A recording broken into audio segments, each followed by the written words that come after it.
an evening of world-class professional boxing for your entertainment.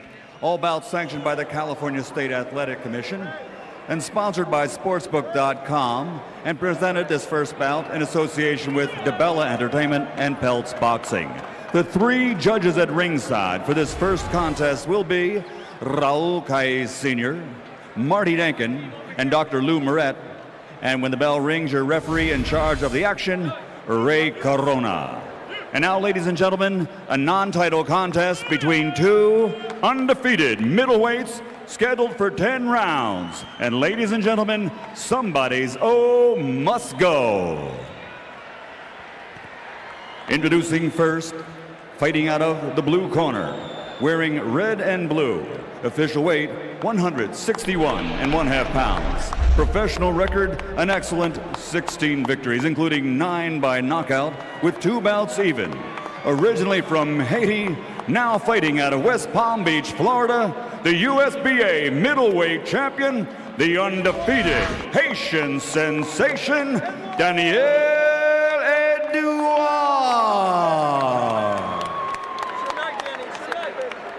And his opponent across the ring, fighting out of the red corner, wearing burgundy, trimmed with black, official weight 162.5 pounds. A perfect professional record, consisting of 22 bouts, 22 victories, including 16 knockouts, from Little Rock, Arkansas, the undefeated WBC Intercontinental Champion, Jermain Bad Intentions Taylor.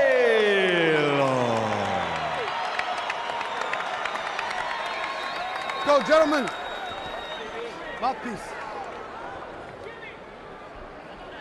Let's go, Jermain.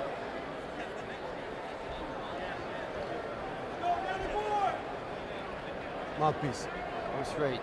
All right, this is good right here. This is good right here. I'm calling the shots, guys. Let's give a good, clean fight. Touch gloves. Touch gloves. God bless. Jim, I don't know that Jermain Taylor fully realizes how much this is an audition for a possible fight, the next fight for Bernard Hopkins should he win later tonight. But that's exactly what it is. Well, if he doesn't realize it entirely, maybe that's good. Keep a little pressure off of him. In the meantime, watch out for Edouard. In his last fight, he was matched as the opponent against a big puncher named William Gibbs. Got rocked in the first round, survived it, laughed last, knocking Gibbs out in the fourth. He can crack a little bit. Jermain starts out working that jab. Yeah, but the good thing for Jermain is he's seen this guy so many times already until it should be very difficult for him to catch Jermain stepping early. What about the sparring partner mentality factor, Roy? Well, sometimes they get that mentality, but it all depends on how early it was, when they spar. He could have felt like he was on the same level as Jermain, and that Jermain was giving him work. So we don't know the real situation there, you know? Taylor looks dry in there for the beginning of the first round. Edouard lands a right hand over the top. Taylor says, hey, I want to fight. Comes back and fires 2 right hands of his own. Yeah, but when Taylor hit him, he hollered, woo, as though, wow, I've been hit by a man. And there's a left hand that backs Edouard right out of his stance. They sparred 50 or 60 rounds, Jim, but never with small gloves.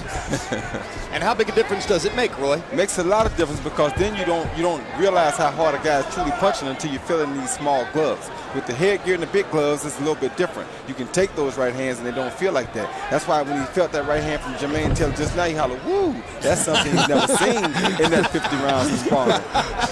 He didn't know it feels like that. He's tasted it now and takes it a little better as Taylor lands another right hand, and Edouard comes back with a 3-punch combination. There's the uppercut from Taylor. It was a big weapon in his last fight against Joppy. He takes a left hand and seems momentarily to wobble. Listen, you hear me? Listen. Let's go. His punches will seem different to Jermain too now. Don't make no mistake about it. They're both fighting in small gloves. And he's already shown he has no respect for Taylor. At least he's not going to back off and show that sparring partner mentality. First time I believe I've seen a guy with one red shoe and one blue shoe. sensational, befitting his nickname, the Haitian Sensation. No. He seems Stop. he seems to have some idea of how he wants to attack Taylor. I'm not exactly sure how to describe it, Roy. He's not coming full bore. He's boxing him. Wants to punch with Taylor. And he wants to be rugged. He knows his thing is to try to knock Taylor out because Taylor is the guy with experience. Taylor is the true prospect here, and he knows Taylor, the longer the fight goes, the better it is for Taylor. Round one, pretty high contact round. Both fighters landed some solid punches. Breathe and relax. Yeah, that mouthpiece. Breathe and relax. Nice breathing. Hey, a little better on your balance. Get control of that footwork a little bit better, okay? Your legs are a little bit all over the place. Let's control your legs, your balance. Stay low. When he gets close to you, drop down and just keep banging him in there. All right? But don't let him come to you now. All right? You hurt him a couple of times with a jab. You stun him. Don't let him get in his rhythm. Close your eyes. Here you see Jermain Taylor landing a beautiful hook right hand over the top. A left hook lead followed by a straight right hand, which is a beautiful shot for Jermain Taylor. Had he caught him on the end of the punch with the right hand, I think it would have been even more effective. CompuBox numbers in round one. Taylor 14 out of 37. Edouard 12 out of 52. Taylor threw 14 jabs only and landed 4. Throwing only 14 jabs is a far cry from what Taylor generally would most like to do, but Edouard is staying close a lot of the time. I think that's the plan, Jim, is to upset his rhythm, as you saw Bratsky, his trainer, say between rounds, not to just show him one look and give him a chance just to pump that jab at him. The good thing about this is Edouard is definitely rugged tonight, making a tough fight for Jermain. He's not giving Jermain his weight. And this is what you want to see out of Jermain before you see him step up to fight a Bernard Hopkins. Break. Take a step back, gentlemen. All the way. There you go.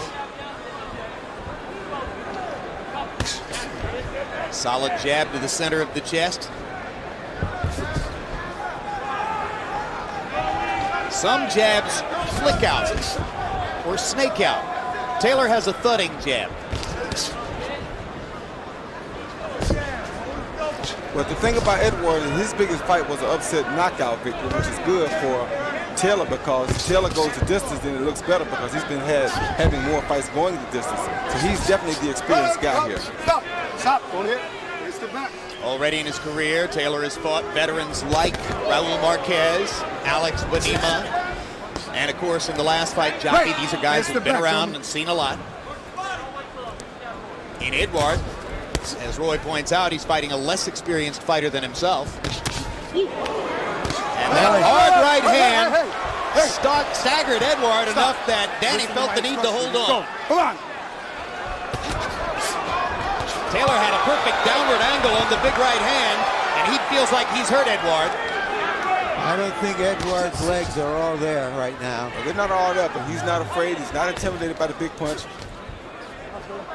And Taylor has to be careful because Edouard is looking to counter every big shot. Yeah, but all Taylor has to do is, because he's a taller guy, is lead Edouard into it.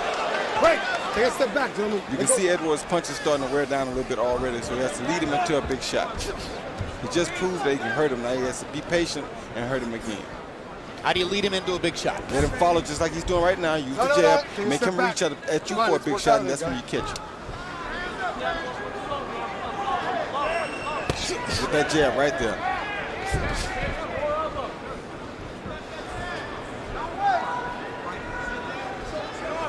Oh, good shot. Big left hook. Perfect shot with the left hook. Edouard was looking for the jab. Taylor shots him with the left hook. There's a right hand straight into the mouth. 10 seconds, gentlemen. Stop at the bell. Edouard's hands were all the way down to his waist for a moment. Taylor pounds him with another 1-2. Sweeping the right cross. He's not going to continue to take these right hands.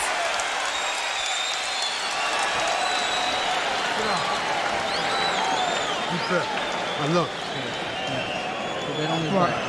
I know you're all right. Listen, what you're going to do this round, you're going to make a dog fight out of him, all right? What you're gonna do is you're gonna get close. You understand? Put your head on the side of his chest and just keep touching him.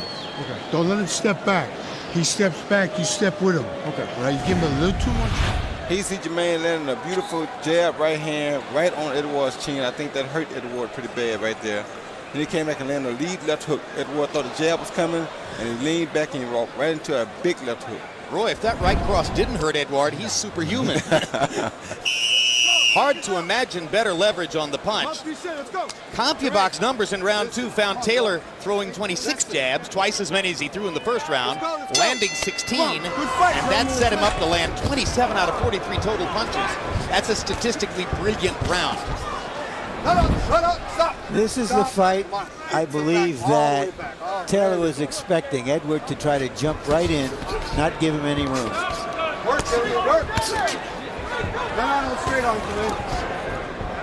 So Taylor moves back to create a little space, and Edouard chases him to the ropes. Break.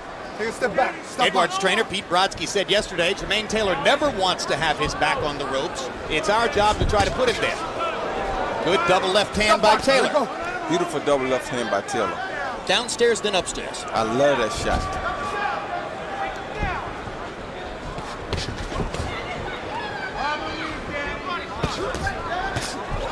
Edouard lands a left hook, and now lands another one. Taylor failed to get his right hand up in time. Edouard chops across the top with the right hand. Taylor taking these shots pretty well. Edouard has the right idea here. He has to get inside and make it rough because that's the only chance he has. If he stays outside, he's going to get caught with shots like that, big shots. If he walks in like that, he's going to get caught with uppercuts, as he did. Step back, take a step back. No, watch the elbow. And Taylor, against Joppi, landed the uppercut with either hand repeatedly throughout the fight. Jab, jab, jab by Taylor. He slips 2 punches and moves away. And again, the uppercut as Edouard tries to walk in. Stop boxing. Let go. Can't step back. One good step. There you go, gentlemen.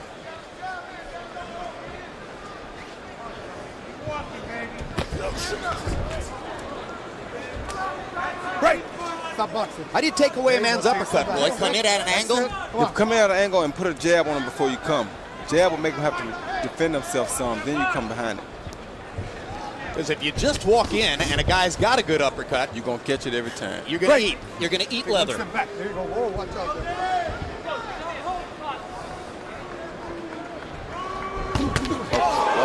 One, two, three. Left hook at the end of the combination. Edouard is hurt again. Yeah, he wasn't ready for that one. Lead left hook, and Edouard is wobbled. Come on, you got to get out of there. Stop fight. Another day, Bob. Referee Ray Corona didn't want to see Edouard take any more punishment. And Roy, it was the lead left hook that set all of that up. Yep, caught him outside, hit him on the lead left hook and hurt him really bad, and that was pretty much it. They're happy in Jermain's corner. He didn't get the rough fight that Roy Jones said he might have needed. But it was rough enough, though. It was rough enough. He fought a big, strong kid who was coming at him and showed that his nickname Bad Intentions had some meaning because he was throwing a lot of harder punches than we normally have seen him throw. Closing the show, Taylor landed by CompuBox count 18 out of 28 power shots, 64%. You saw, if you saw Daniel Edouard in the foreground on your screen, he was protesting the stoppage to referee Ray Corona. And while Corona didn't waste a whole lot of time stopping the fight, Edouard was getting hit big time. Here you see him land the 1-2 again, which he landed consistently. Came back with a hook that time, and that hook pretty much dazed Edouard. But I think the 1-2 did the damage because that right hand right there was right on the chin. The hook was just a follow-up shot. At this point, he was hurt, so Jermain just put the pressure on. Missed him with a right hand, missed him with another one. There was a good left hook that caught him high on the head. Another right hook that caught him. And the referee had seen enough. There was a left uppercut. He was only taking punishment at this point, and it was time to stop it because he was not going to punch back. You got to try to throw back in those situations when you're pinned on the ropes or in the corner. Especially when the guys land the big punches like that. Those look like they're life-threatening punches when the fans are screaming behind every one of them. You're not punching back. You seem helpless. The referee had to do his job and stop the fight. Good stoppage. Very good stoppage.